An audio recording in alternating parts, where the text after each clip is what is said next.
we're sometimes leaving the developers in a bit of an unfair place where they're left very much alone with very small changes that then turn into impacting the entire world, or maybe just hundreds of people, but major amounts of money. And I believe that nobody should be left alone.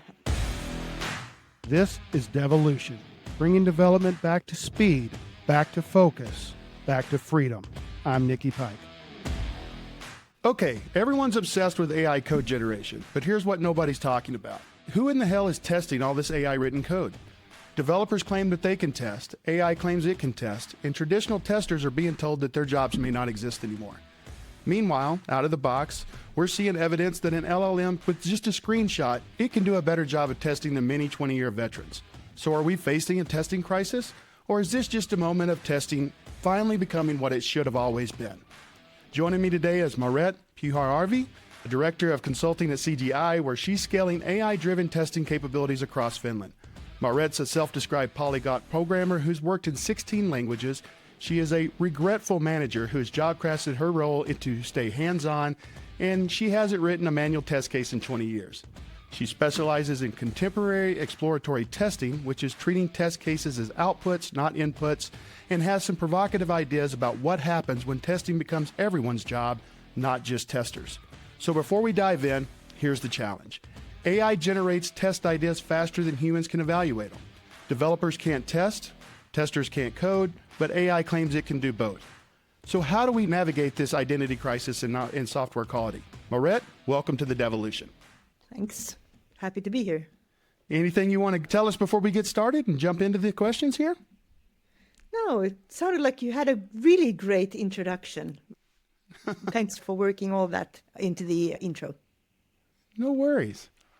Well, to go ahead and get us started, you've got this line that's been kind of rattling around in my head. It's that unprecedented change where it's all about testing, not testers. So unpack that for me. Are we watching testers as a distinct role disappear, or are we just witnessing the democratization of testing here? I think we're witnessing democratization of testing, but at the same time we're witnessing labels maybe going away. Some people would prefer to describe people as alignment engineers rather than testers, even though it looks exactly like the work of testers that we're doing with AI. And some people prefer to call all of those people developers, because we most definitely benefit from the skills of being able to create kind of like programmatic ways of analyzing large-scale sets of data. Gotcha. And you've got this stat, and I kind of mentioned it at the front. You said that you've seen where out of the box an LLM with just a screenshot can do better testing than many 20-year veterans. You have this interview exercise where you give testers an application with known issues, known problems, and many experienced testers found zero issues. What really happened here? Do we get into a place where professional testers really need explicit specifications to find the bugs? I think we've been at that place for a very, very long time. The testing field has been very heavily divided for pretty much all the time that I've been around, which is close to 30 years. We've had people identifying as testers. I prefer to call them commodity testers. Again, this is the work that we very often think about kind of outsourcing to maybe more distant locations on the cheaper markets. But we've had this idea that, given a specification, the tester's job is to read that specification and try out all the cases and maybe think about, we use these words, positive and negative testing, kind of like think a little bit between the lines, but not too much. Because when you think too much out of the box, you're actually going to find problems that the customer didn't maybe even know what they were asking. There might be, symptoms of things kind of going. You have things where one needs one thing and somebody else needs something else, and they just kind of like crosswire. So in many ways, when we make these kind of contracts between the customer and the various contractors that are providing these services, we kind of see clarity on what's our responsibility. And I think that's been driving this commodity testing style. So you mentioned the exercise. Maybe I need to explain that. Yeah, talk to us about the exercise, because I think that was a very profound kind of finding that you had through your experience, that testers weren't able to find some of this stuff. But what's going on there? So I use very little, like very small exercises to get the idea of how a person thinks around an application and if they're able to find problems. And over the years, I've used maybe like 20 something different applications. Some of them are open source applications. Some of them are specifically created for the purposes of testing. And some of them are really good quality and some of them are really poor quality. So what I used last summer is the To-Do app, which is a front-end technology showcase for developer community. So we have, 20 something different front-end frameworks, and we have created, well, as a community, the developer community, we have ended up creating, examples of how we do this really well in, let's say, React, or let's say in a Python front-end framework, so that we have these examples. So the best work that developers can do when showing off to other developers, that's what we have as a test target. And I took 2 of them and I gave them to, both completely newbies seeking employment in the field of testing, but also quite many seasoned veterans, and asked, how would you test this? The results are a little surprising because I think a lot of these people, including the seasoned veterans, would do better if they took a screenshot of that application and asked for either advice or directly to report some of the bugs. And it is only getting better now that a couple of weeks ago we got Playwright to very easily package, they call it a planner agent basically. So instead of a screenshot, it actually goes and looks at the application and some of the structures and makes a, I hate saying make sense of it, but has more sense of it than you can make out of a standalone screenshot. So now having that access, I think we're at a point where, if we weren't using this as our external imagination, we would be highly likely to not to do as good a job as we can do with the tools we have available. Now, do you think that the reason that you were finding some of the seasoned veterans and even the newbies not being able to find some of these bugs, is this because they've fallen into this trap of, we must have a specification, I'm looking for something specific, I'm not kind of going out of the box when I'm looking at this? Have we lost imagination as testers? So it's, to a degree, it's that they kind of like, if they're not given a specification, they don't really know always even where to start. But the other dimension is kind of like imagining the environments. If it's a browser thing, it's probably running on various browsers. If it has data that you can enter, there's probably many different kinds of data. And no one ever specifies all of that. They have never specified all of that. So kind of like, to a degree, the popularization of automation in the testers community in particular, I feel like it has driven some of our ideas of testing into something we can easily program. And especially people with test automation experience may do a very, very poor job at the testing. Okay. Well, and when we look at this, the automation is a good thing. It helps us speed up our skills, but it helps, I think, in your way, what you're saying, it does remove some of that imagination because testing is subjective. You can have a spec. Here are the things that we expect to happen and that we want to go wrong, but there's a wide variability out there of what things can happen. You give something to a person, 3 different people, they'll find 5 different ways to break it. So with this automation, we are speeding up that testing, but now we're bringing in AI. And, everybody says AI does not have creativity, it doesn't have imagination, but it's able to find things that you found some of the testers were not able to find. Do you think AI is going to have a profound impact on testing as discipline is large? I think it is. And I think we're getting even further now when we have these, chat modes in GitHub Copilot, where we can specify our own kind of instructions on, this is the kind of task that I'm doing. I was just today kind of sharing with some of my team members at CGI. I was sharing this idea that, I have used ChatGPT now for 4 years because I was one of the, early access people due to my links to open source community. And I realized kind of like, looking back, I have used it as much on automation as on writing a book or writing notes about the ideas that I have on testing. And while it might not know exactly what to write in a book, and I do not want to generate books by letting any of these LLMs write it for me, it is actually sometimes guessing what I was wanting to say, and it helped me kind of like see some of those structures.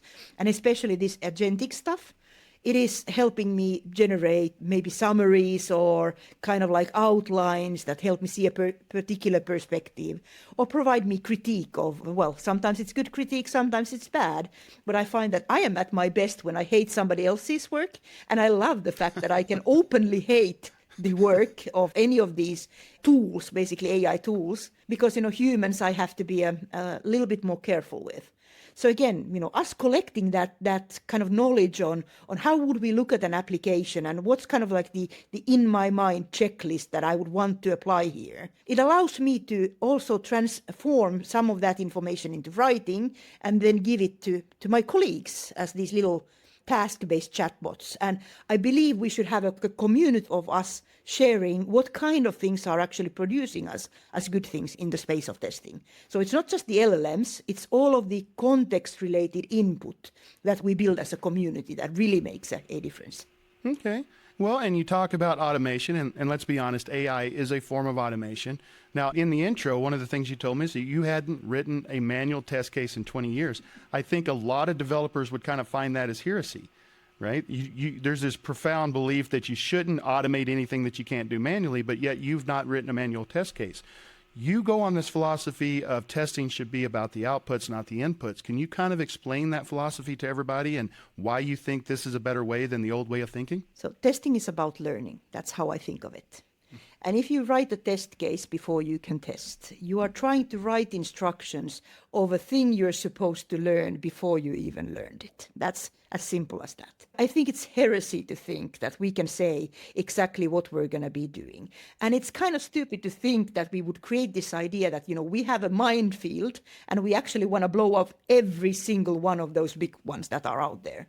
That we would go on somebody else's footsteps into that minefield, because that's the safest way of avoiding any of it. So test cases to me, they're kind of like they're like scripts to avoid any of the problems. Like it doesn't make any sense that I would write those scripts in that way. So I have written test cases in automated format. I've actually actively used this idea of opportunity cost. I can use the same time in writing a manual test case, or just a little bit more sometimes, on writing the automated test case. I can use the same time on working all by myself or working side by side with a developer, so that we pair up, so that we actually generate something more. So I have a lot of those choices. And by using those choices, I don't need to write the manual test cases. Nobody needs to write the manual test cases. We leave whatever we leave behind as automation rather than as manual test cases. And if there is test case, it could be a one-liner that helps us kind of like remember what the key items that we need to check through are, and leaving a lot of things open. I like your analogy that it's a minefield. And I think that is a very apt analogy for this, because testing minefields, you don't know where you can step. You don't know when the next step's going to cause something to blow up. That's what testing is looking for. And I think the way you put it about, well, if I just use the common belief, then I'm just following somebody else's footsteps. Of course I'm going to miss something. But if I can get a little bit creative, I can use some automation, I can use some outside thinking, maybe I will go and find those mines. I'll step on them, they'll blow up. But, contrary to what we see in the real life, that's what we want to do in testing, yeah? Yeah. And again, if we have already worked certain paths, maybe we want, something to keep track of no one planted anything new in there. Because, well, sometimes I kind of say that the testing, it's less of a minefield and more of a Christmas calendar, except that you get new presents into the 24 different boxes every single day, depending on the change. So kind of like you never know when you get a new piece of chocolate out of that calendar. So again, like you can use many kinds of metaphors in explaining that, but it's basically you need to look at things to see if anything worth finding is there today. Your calendar analogy is a little bit more nicer than the minefield. I like that. You told this story, and I'm going to ask you to tell it again, that you were working with a company where the developers said they couldn't test. They didn't have the ability to test. But when you sat with them, you said they tested perfectly, right? And that they kind of just needed the voodoo doll of your presence to be in there. What was happening? Is this a skills gap, or is this just a confidence problem that we're seeing in developers today? Or I should say testers, I'm sorry. Yeah.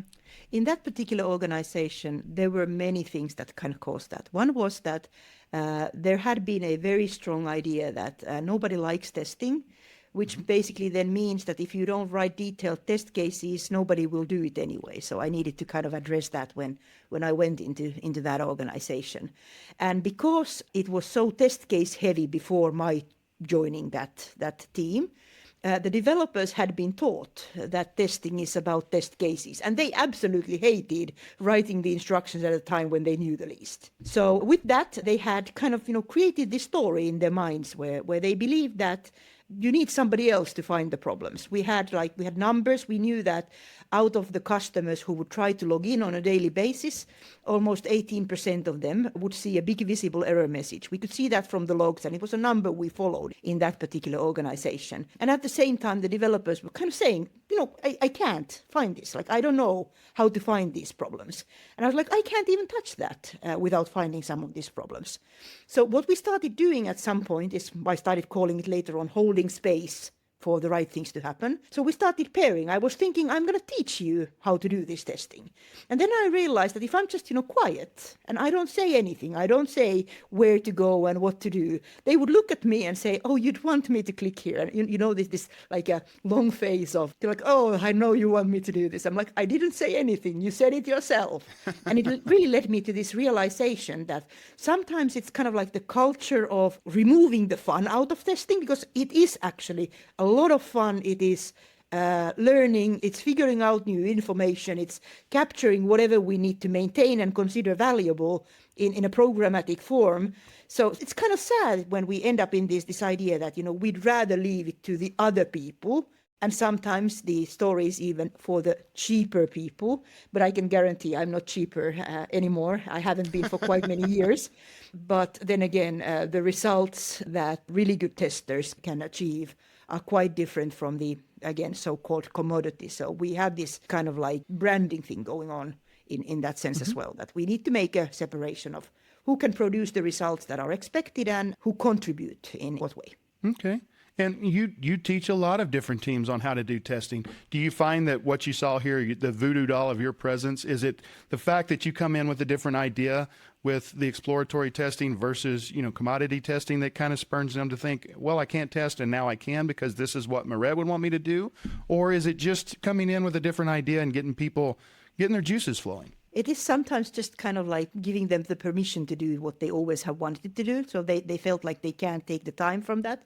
I don't think it's intentional, even if the story kind of like is that I can't see the problems in my own code. Clearly people can, especially when paired up with someone else who kind of forces you out of that thinking box that you're in. So just take a pair, anyone other than yourself. You will probably yourself also find the things that you were missing. Kind of like, well, we talk in the programming community a lot. We talk about the idea that, you talk about your idea to the rubber duck, and all of a sudden you have the idea or the answers, and you take a colleague and you start explaining, oh, I now know how to do it. It's kind of exactly the same. It's not that developers are stuck in not knowing testing. I think we, developers in general, we can do way more than we give credit for. But sometimes it's convenient for us to tell the story that we can't, and that way ask for the other person to, join. And personally, at least, I feel like we are nowadays very often, again, we have less testers in the teams nowadays. We're sometimes leaving the developers in a bit of an unfair place where they're left very much alone with very small changes that then turn into impacting the entire world, or maybe just hundreds of people, but major amounts of money. And I believe that nobody should be left alone on the scale of problems that we are actually potentially creating with anything that we do in software development. So we need a team around us, and sometimes having someone who's able to kind of focus on this testing stuff and just keep that as a center thing. It's a really good way of building up team productivity. Okay. Well, and you said two things there that I think were worth re-mentioning. You said it wasn't so much just your presence, it was the fact that you gave them the permission to go and do something that they always wanted to do. That sounds like sage advice. Is that something that you would recommend to all of your leaders and your test leaders and management in companies to, you hired these guys for a reason, they've got creativity, let them do what they want to do and you might be surprised at the outcomes? Yeah, most definitely that. But sometimes also having someone who has a bit of a different experience and would look at different things gives you ideas on what those things that somebody else would do. So again, kind of like being the voodoo doll that they would look at, kind of like, now that I look at that doll of Maaret, I would know that I have to think of these. Maybe it's negative cases, maybe it's the kind of like whatever the user can do that I didn't yet program for. Or maybe it is just kind of like the variety of the allowed cases and the different data or the different ways of use that the user can have. That should be, it's not that they're negative, it's not that they are error cases. It's just that there's so many ways we can use our applications, and we need to take a bit more time to have that variability in the way that we test. Okay. And the other thing you said, which is also true, is that we're seeing developers feeling left alone. I think in this age of enterprise where we're trying to do more with less, we are putting a lot more pressure on developers to both develop and test. And to your point, we're seeing less testers in organizations now because I think we're seeing that kind of movement to do more with less. But they are two different disciplines. I think enterprises are looking at developers and saying, well, testing is kind of a development, just do both. But I think, in my opinion, that may be contributing to some of the burnout that we're seeing from developers.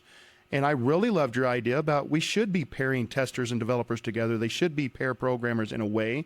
Let the developer develop the code. Let the tester figure out ways to make sure that the code is relevant and safe. Do you agree with that? To a degree, yes, but not completely. Okay. I've been in teams that I would describe as the level of quality left behind by the developers is like you leave pizza boxes on a living room floor. Like that's how your family has dinner. You order pizza, and whatever your family eats, the pizza box stays exactly where it was eaten. And then the idea that the parent's job, the tester's job in this case, would be to point at each different pizza box and then listen to the excuses on, oh, I forgot I can't leave it in the middle of the floor. Oh, I can't leave it on the side. Oh, pepperoni was forbidden. Like you can't really kind of like, sometimes it feels like we're having these kind of conversations. So when you have both the kind of like the frame for the developers where they're allowed to try to do their best job, the best job they can, and then you add a tester, you can really get something quite magical out of those kind of teams.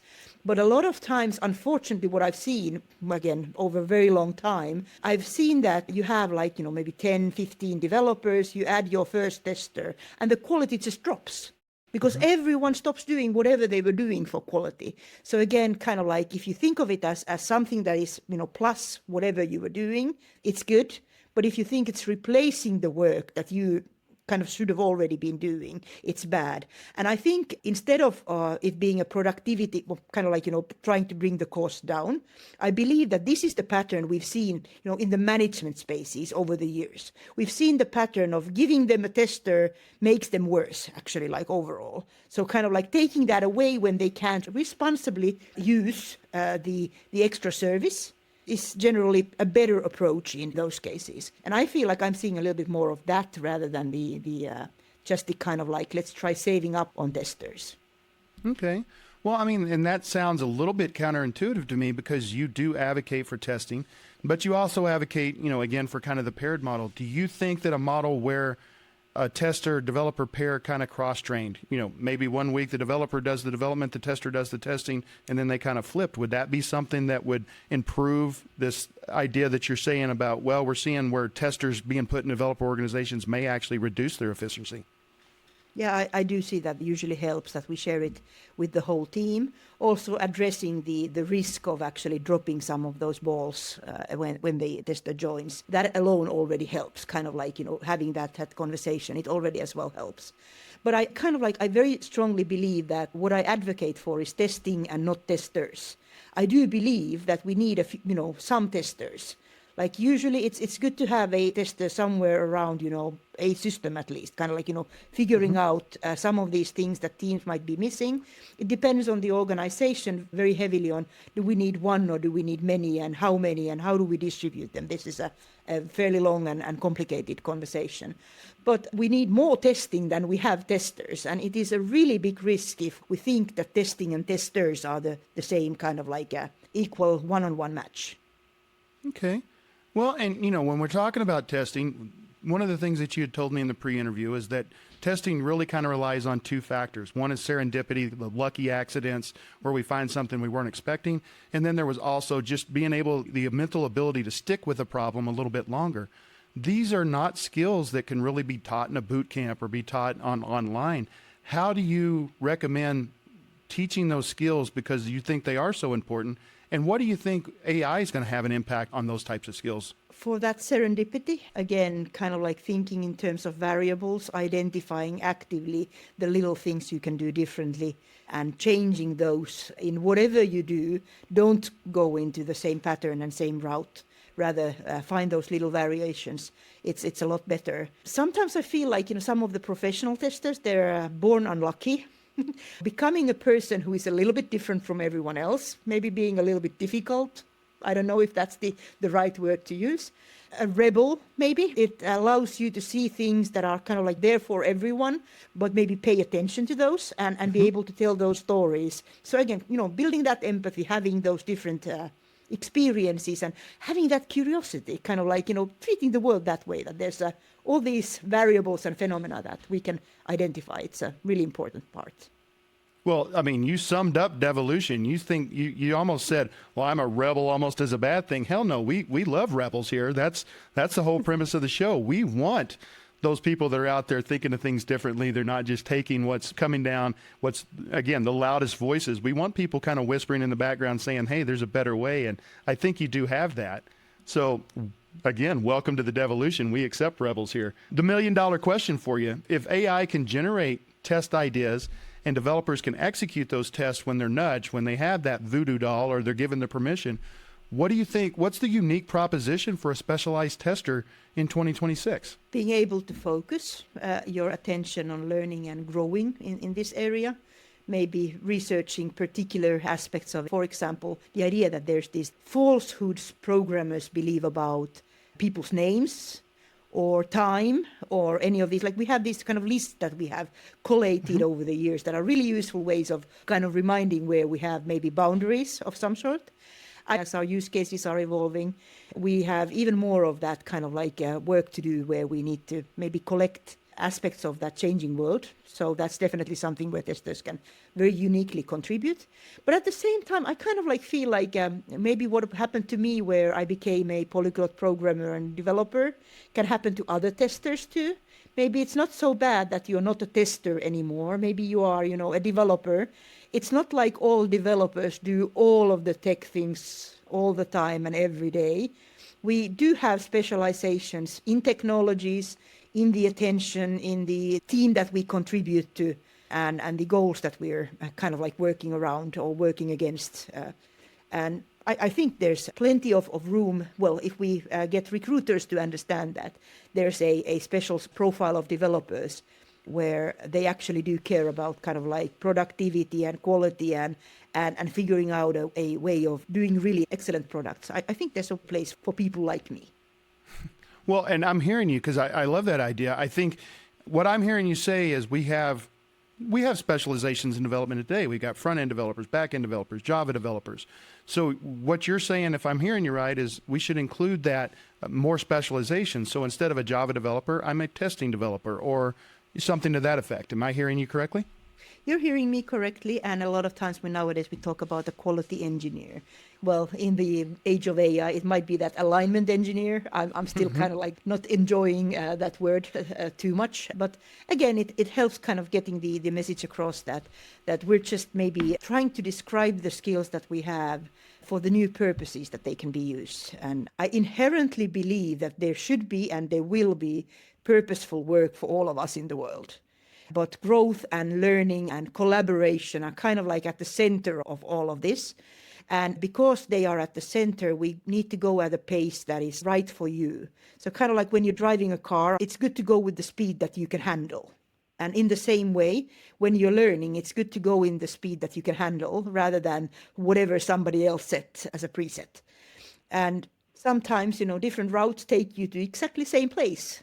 So don't just kind of like, follow somebody else's advice. If you feel like, stopping and smelling some flowers on the way and it makes you happy, we're probably all happier when you enjoy at the final destination with a smile on your face. Yep. You never know what scenery that extra route may take you or may show you. You may discover something completely new. Well, we've talked through kind of what we see with testing going on in the industry today. You have this metaphor of AI as an external imagination. AI is impacting everything. And I really like this idea of external imagination. When most think of AI, they think of it as automation or they think of it as a tool to help them come up with new ways of doing things, but you're using it as a creative partner. So walk me through what that looks like when you're testing something and you're utilizing AI as your external imagination. Maybe this is me revealing the crazy in me. But I look at the application and I feel like it's whispering to me. It's saying kind of like, you'd want to click here. You maybe want to double click here. You might want to look at that thing that you saw there. So there's a lot of this kind of like implicitly learned patterns of how I want to use an application. And I noticed that since I'm so in tune with that idea of I'm exploring with the application, it's making me more creative. AI from day one was really that same kind of external imagination to me. Like I would write something down and I would ask, hey, give me critique of what did I do. I would write down many things and I would say, hey, give me a summary of the things I've done and suggest what I should do next. And again, the idea, whether it's actually giving me the right answer or not, it's not the relevant thing. If I hate what it generated, it makes me recognize what it should have generated, and it's really easy for me to generate it after that. Like actually sometimes imagining the thing I wanted to see on paper is most of the work. But seeing something bad on paper makes me see what I would have wanted to see. And I can help then kind of like, I can either ask it in a different way, kind of like prompt engineering, or I can just write down the result that I expected to have, which I do a lot more. Well, and you hate what it comes back to you. So a challenge on that, when you hate something that AI comes back to you, is it because it gave you an answer that maybe was outside of your comfort zone, or does that challenge you to think, okay, I hate this, but why do I hate it? Do I hate it because it's something new to me and maybe I should look at it, or do I hate it just because it's wrong? Yeah. I have this heuristic, I have had it for years. I go to conferences and I listen to things and I'm like, oh, this couldn't work. Whenever I say that out loud, this can't work. This is way too weird. It can't work. Like ensemble programming, mob programming was one of those things. I went to a conference. I heard Woody Zuil talk about it. It's like, oh, this is insane. This can't work. And then I go back to work and saying, I have to try that. So again, kind of like having that mindset where you approach it with curiosity and the mindset of experimentation. Like, again, if somebody smart told you that it worked for them, your basic intuition of it can't work here can't be the only accurate one. Like there's a high chance that you could learn something if you tried it. And I find that baseline of kind of like how I think about things that I'm seeing, it's helping me also when I'm using AI. So again, if it gives me something I can kind of think of like, this seems to be pretty average. Is this the kind of work where average is enough? Okay, it is, move on, next thing. There's always opportunity cost, so I have to always pay attention to the fact that time used on something is time away from something else. So again, kind of like everything doesn't need to be perfect. And I had that kind of like continuous conversation with myself. But at the same time, kind of like, it could generate you something that is really so average that it's missing out the unique perspective that you wanted to bring out in whatever text you were writing. And in code, I think a lot of times we are trying to create something unique. And if we weren't creating something unique, maybe we should be considering reuse and components rather than AI-generated, repeated components that need to be repeatedly tested.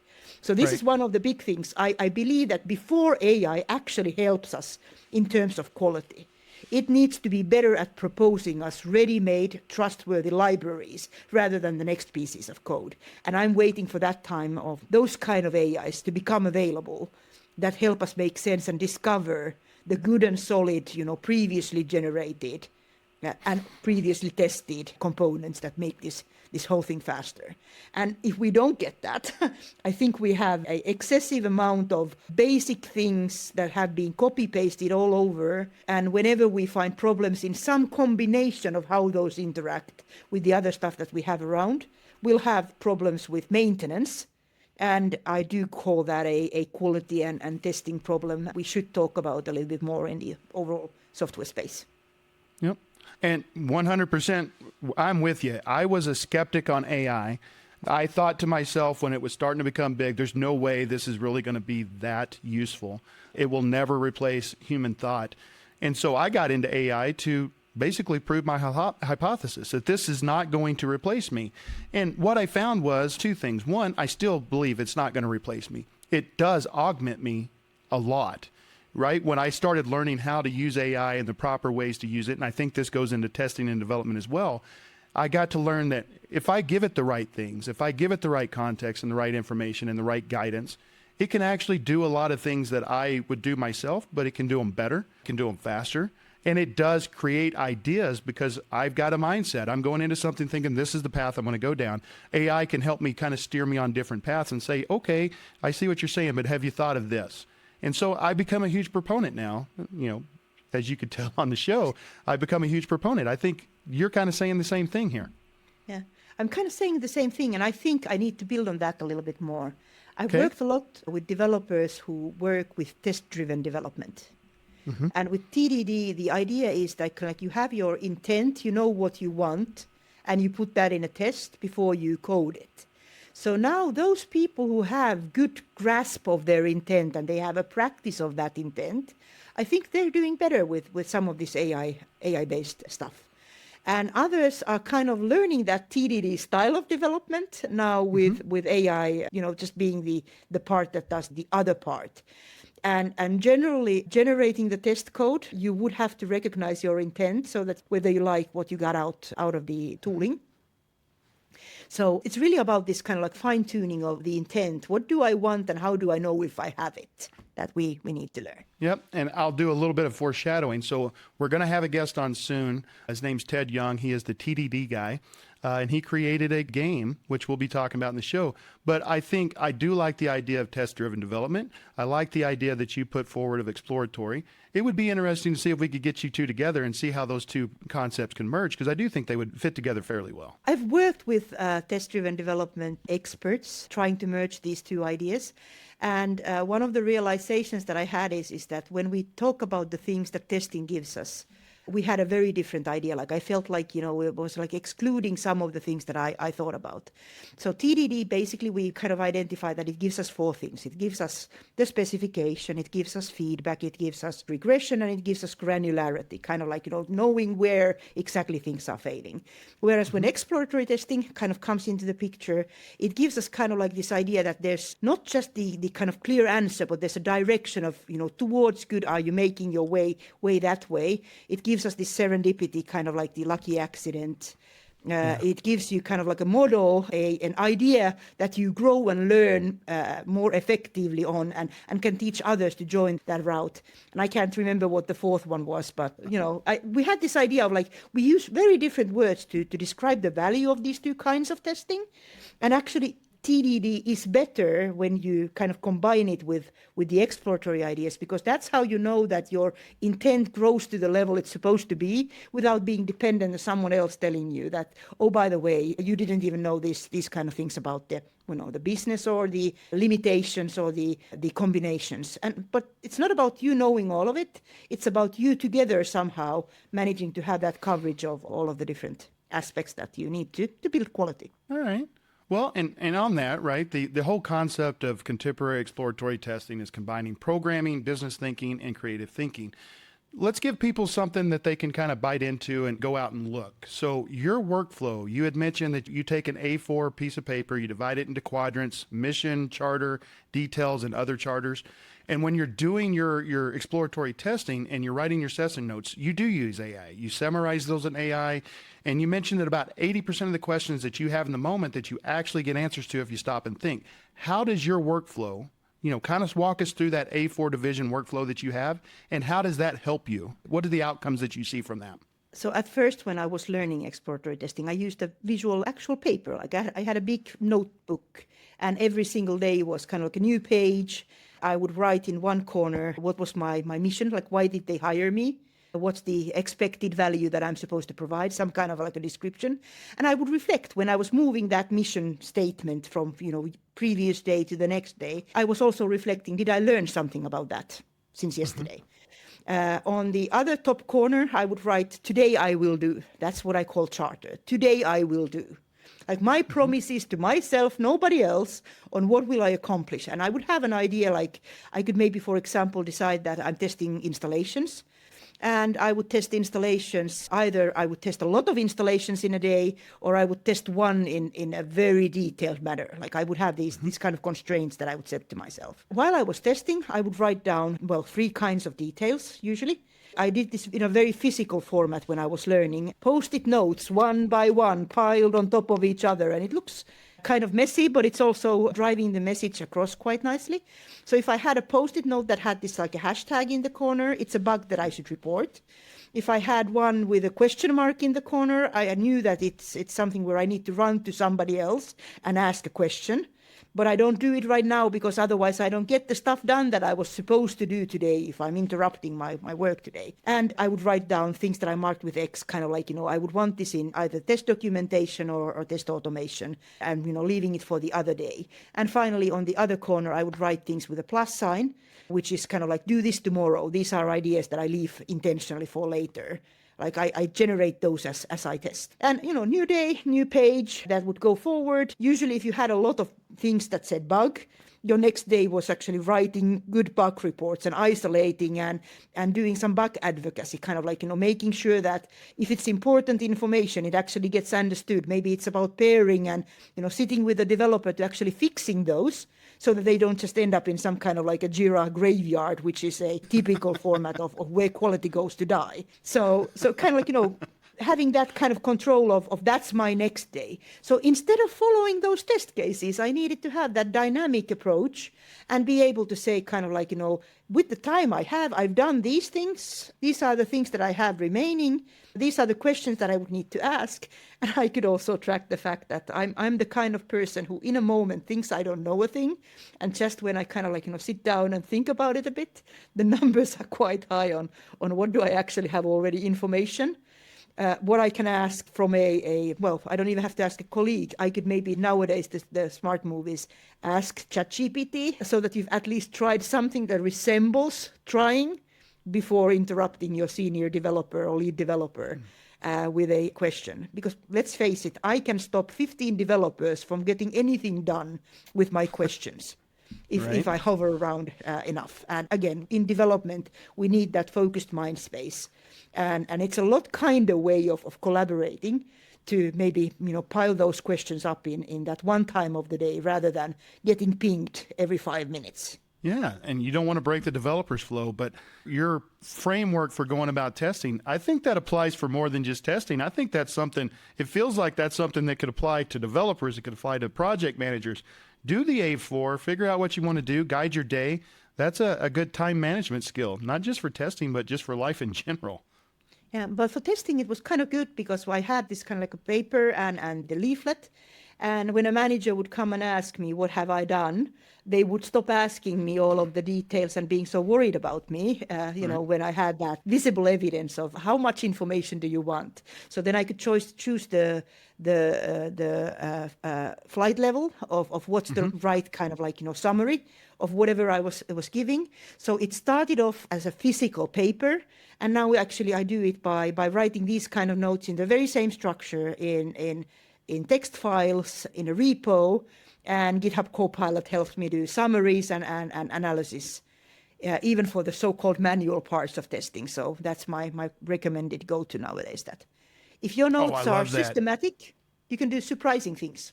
That's even better. Manager comes in, what'd you do today, Maaret? Here's my repo, go look at today and you'll find out. Yeah. That's a great way to organize things. Open it and ask the generative AI can you give my manager the summary that I want to give on this level? I have the instructions on what I want to answer to you today, and then teach them to do that as a self-service. That's awesome. Well, one last question on AI, because you also told a story where you were teaching people how to use ChatGPT to generate testing ideas from screenshots. And you said that 3 months later, ChatGPT changed, it integrated web search in with this, and the next class you taught, it pulled in answers from your blog post instead of trying to figure out the problem. You said your students thought that AI did the work, but really it was just to search and repeat. What do you think this tells us about AI literacy and the ability for it to understand underlying architecture of the problems that we're asking it to solve? It tells us that it's super important right now, like we need more of that literacy. We can't just end up being users who don't understand. We need that builder mindset. And we can build that builder mindset by using PCs when they're kind of like early in the stages, and maybe spending some time on questioning where is this coming from and what's the architecture. So one of the principles or the values that I usually talk about in exploratory testing is the idea that you create a model out of what you know. So I do model the system, I do model the features, and I did recognize quite soon after the results that this is actually a repeat of whatever I had blocked, just in a very nicely formatted way. But I recognize that a lot of the testing over the years has been black box testing.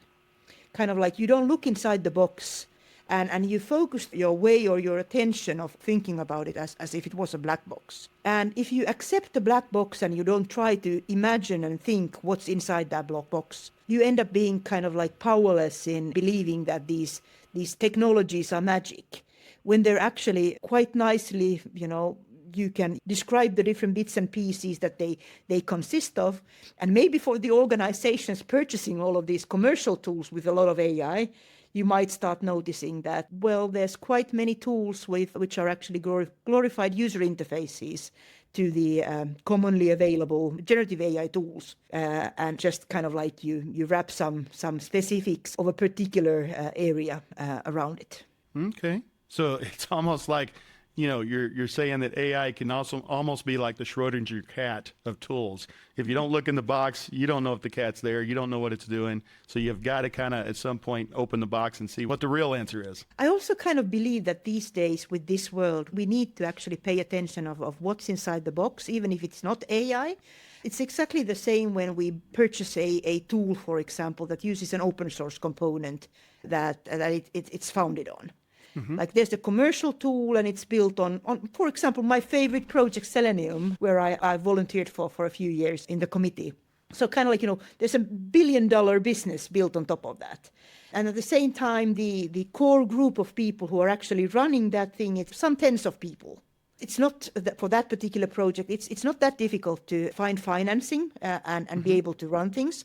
But in scale, looking at software, open source in general, I think some other bits and pieces that are really relevant for running our software could use some help with their financing. And one of my main worries with AI was actually that, we used to have attribution. We would know whose code we were copying or whose component we were copying. And now we just get it without attribution or misattribute it to somebody else. So now that we don't attribute, we don't also find those people who need that financial support to keep the entire chain and the ecosystem kind of intact.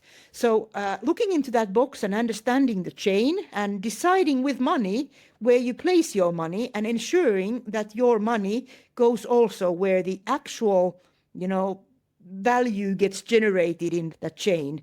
It's important not just for AI, but any of these kind of like us building chains of things. That's a really important point, and I think it's something that everybody's considering. When we had Google, you could go out and search for these things, but you would find links. You would know where to go to, who wrote it. When you're talking with AI, you're just getting an answer back, and you're getting an answer that's been aggregated across different sources. And you're absolutely right. When you see something that works for you, you don't necessarily know where it comes from. And we are kind of losing touch with, potential tools that really have a big impact on us. But if we have an issue or we want to do more with it, we don't know who to go talk to. And that is, I think, a detriment of AI. But I think you can get around that by asking it, where did you find this? Where did you get this from? And that's something I think we've got to teach people. You need to go back and find out who originally wrote this, because it wasn't AI that originally wrote it. It was somebody else. AIs just provide you an answer you might not have found otherwise. Yeah, definitely. Well, and okay, so now that we've kind of went through that, let's talk about how this actually scales. So CGI is scaling AI-driven testing across Finland when we talked.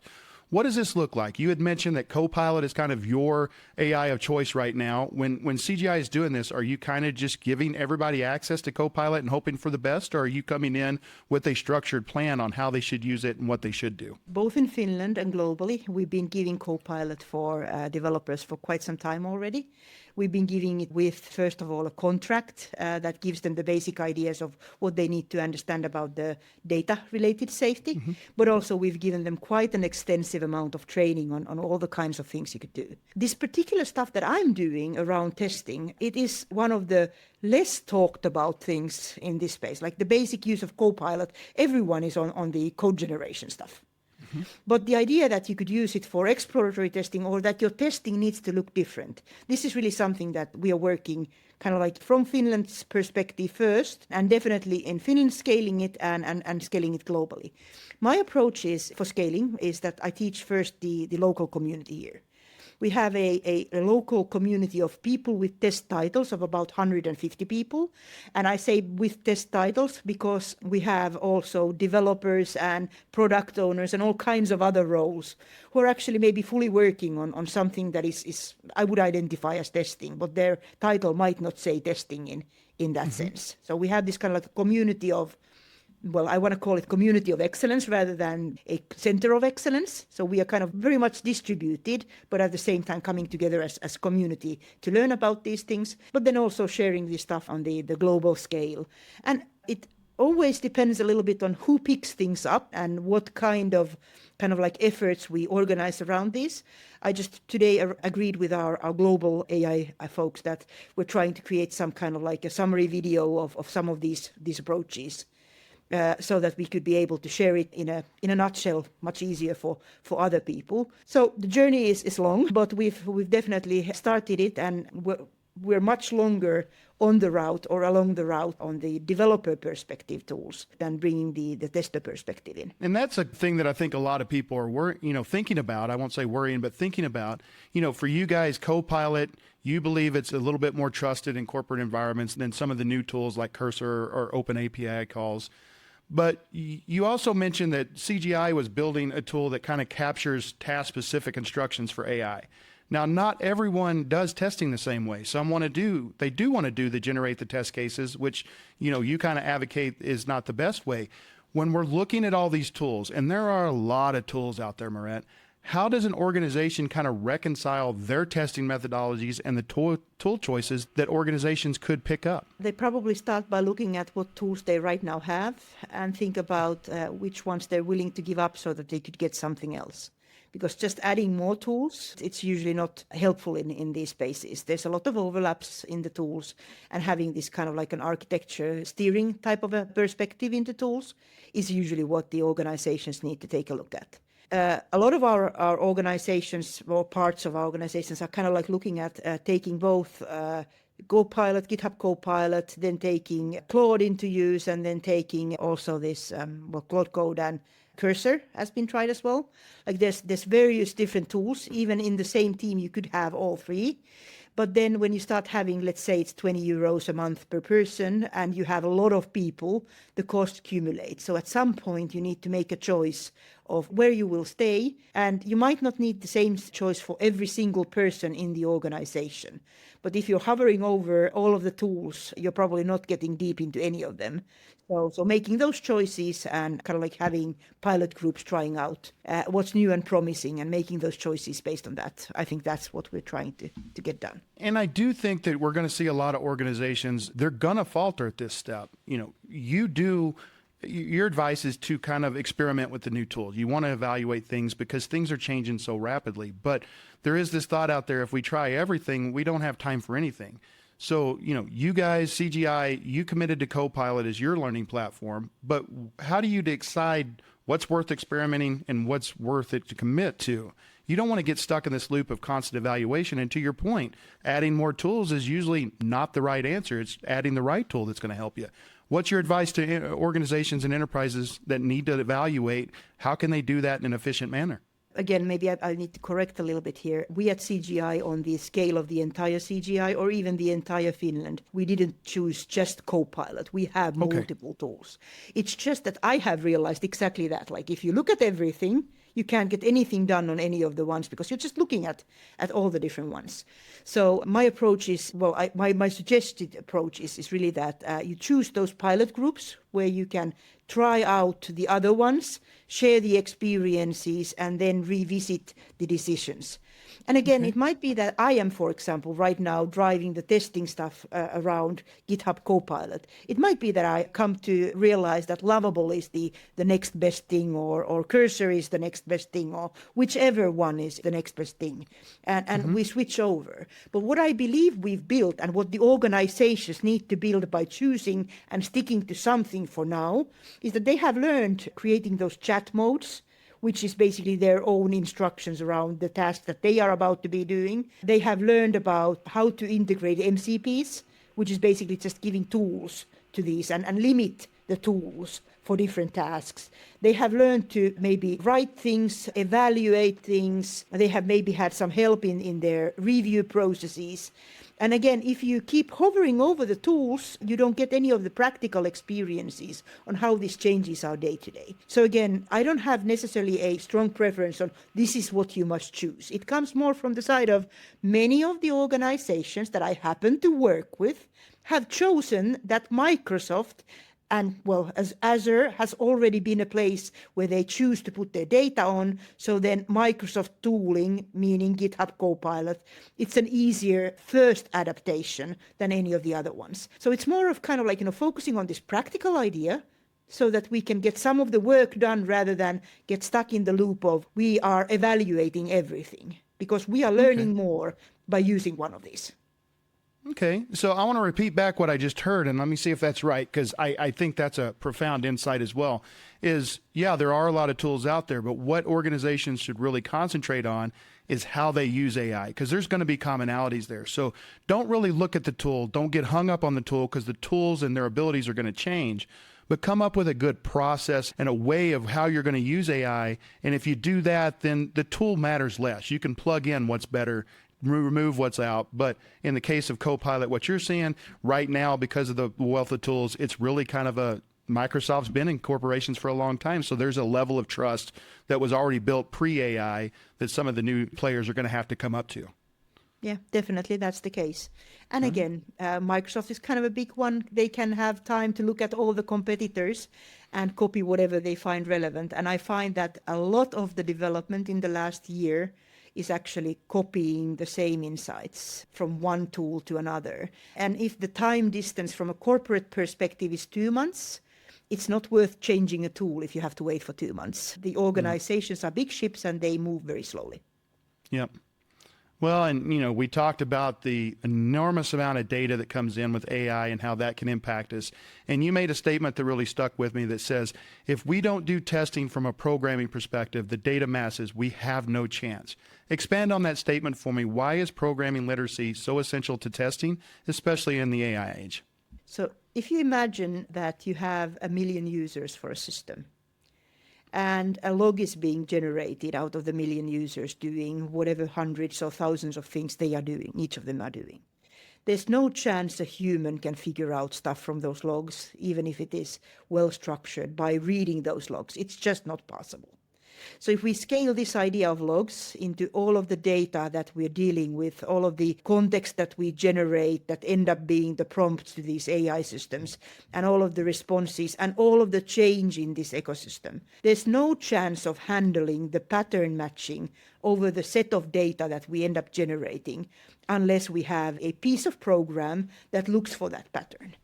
So instead of thinking kind of like, I'm going to click here and I'm going to do exactly this, or I'm going to go and check that line specifically from whatever file, we need to seek patterns. We need to have the ideas that we have properties or patterns that we're hunting for. And we need to be able to then write very small pieces of programs to go and look for those patterns. We have great tools, open telemetry and anything where kind of like, we already have this kind of an idea where you can look for patterns of what actually happened in production based on the kind of track records or the telemetry information that gets generated. We already have that mindset there, but it is most definitely better used if we have this programming mindset of I have a thing that I want to know and this is how I know it in scale. And I feel like that's an insight that we, especially in the testers community, we need to distribute a lot more widely. We need to start searching for properties and searching for patterns. Yeah, I think you just made one of the greatest statements I've heard about the usefulness of AI. we've always heard data is power, and now we're reaching that tipping point where we've got so much data available to us that it's almost impossible for us to actually consume it all or use it in a good way. The only way we can do that is with something that is computer-based, like AI, that can recognize those patterns and report them back to us. We just simply don't have the capacity. You would have to have a pretty large team to even do, 1,000th of what an AI can do in that regard in a short period of time. Yeah. I just read an article, I think it was this week, where the point was that a very small set of samples can poison an entire data set for AI. Somebody's making these kind of points in some of the research, whether it's true always or true sometimes, or what are the conditions. I didn't go and hunt for those, so there's definitely some caveats on that. But the idea that when you identify that you had that very small set of samples that was poisoning your thing, being able to find it out of your data and intentionally remove it, I kind of call that thing testing. And I think it's very much a programmatic approach to testing. I would agree with you. All right, well, we're going to go ahead and wrap up. So, Maaret, we end every episode, especially the Decode episodes, with a prediction, and then we're going to have a hot seat question for you. So here's your prediction. It's 2027, and I need you to paint me a picture on this. It's 2027. We've got developers that are using AI to write code. We've got AI generating test ideas, and everyone's claiming that they're doing testing. What do testing organizations look like at this point? Are people still called testers, or has the role been completely incorporated and integrated into development? I don't think we people change that quickly. It's only 2 years into the future. I made a prediction of 5 years saying probably things will look very similar at large than they did 5 years ago, and I would make the exact same prediction now. I believe that this sci-fi fiction idea that the future is already here, it's just not equally divided. The future that will be somewhere is going to be a little bit different. But at large and at scale where I work, I think we'll have a bit more of tooling at our hands. We'll have more quality conversations on what are the things that we need to do. And we'll have those conversations with our customers on, are they happy with the solutions, or are they able to be successful in their businesses with the solutions that we've created by that time. Mm-hmm. Well, and you like this idea of test cases being outputs, and you think that test cases will continue to be outputs rather than inputs. As AI becomes more abstract in the model selection, based on the tasks that we're doing, when do you think AI gets good enough to do that serendipitous discovery that we talked about, the persistent problem solving? These are two traits that you said are essential and are uniquely human. If AI gets to that point, what's left for us that's uniquely human? Or do you think that AI is just not going to be able to get there? I think there will be more things that we keep on coming up with, because again, introducing new technologies also changes the world, so we'll have new things to find. I think we'll need humans. But if I would sum it up, kind of like, human experience, humans are probably good at evaluating if it's going to a good direction or a bad direction. So since that's testing, we're going to have that around for quite some time. Yep, I agree with you. I think the human in the loop, we'll see our kind of roles change a little bit, but we're always going to have the human in the loop, because we do bring a life experience that AI can't. All it can do is look at the patterns and kind of repeat it, at least for right now. Who knows what the future holds? But either way, we're going to have humans in the loop. And I do believe that too. Yep. All right, here's the ending question. This is the hot seat question for you. You are a self-described regretful manager. You manage, but you really prefer to be a hands-on specialist. If testing as we know disappears, and we see everyone who is a developer have a different emphasis like we talked about, does that make you happy or concerned? Is this the evolution that you want, or do you think that we may lose something along the way if that becomes true? I love learning. Even if I hate management sometimes, I love learning. And I do appreciate people learning together. There's so much fun in the work in software industry. So I think we would lose a lot if we lost that fun. Like, there's a lot of insight and innovation that we get to work with some really smart people who want to figure out how the world will be in the future. So I don't necessarily worry that the work is completely going away. It might change a bit, but there's still going to be something useful. Maybe I need to do more of that regretfully management type of work in order to grow the new people. Again, AI coming in, the school system having also some impact on the easy access to plausible answers. While I have a different concern on the folks that have a life's lived experience, I think the youngsters are going to discover an entirely new set of how to be curious in this AI space. That is a good point. We saw the youngsters come up that know how to use, iPads and computers, it seems like from birth. And that was a skill that we kind of had to learn. So it'll be interesting to see what the next generation does with AI and how they adapt to it.